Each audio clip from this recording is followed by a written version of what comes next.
చాలాసార్లు ఎన్నో అనుకుంటాం, క్రీస్తు కొరకు నిలబడాలని, మారాలని, కానీ చేయలేకపోతూ ఉంటాం. ఏదో కావాలని ఆశపడతా ఉంటాం, కానీ పొందుకోలేనటువంటి పరిస్థితి. ఈ కాడులన్నీ కూడా కేవలము పరిశుద్ధాత్మ శక్తి వలననే, అభిషేకము వలననే విరగొట్టబడుతుంది.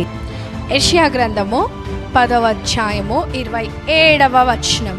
ఎద్దు తనంతట తాను ఆ కాడిని ఏ రీతిగా తీసుకొని వేయలేదో ఆ రీతిగానే మన జీవితంలో కాడి తొలగించబడాలి అని అంటే అభిషేకము కావాలి. అభిషేకం అంటే ఏంది? పరిశుద్ధాత్మ యొక్క శక్తి.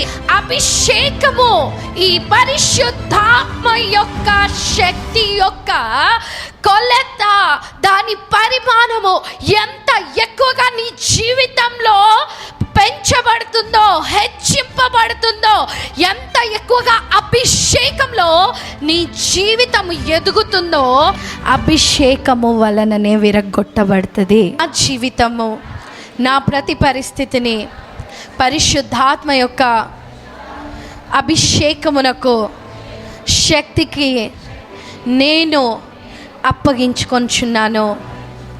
హల్లెలూయా.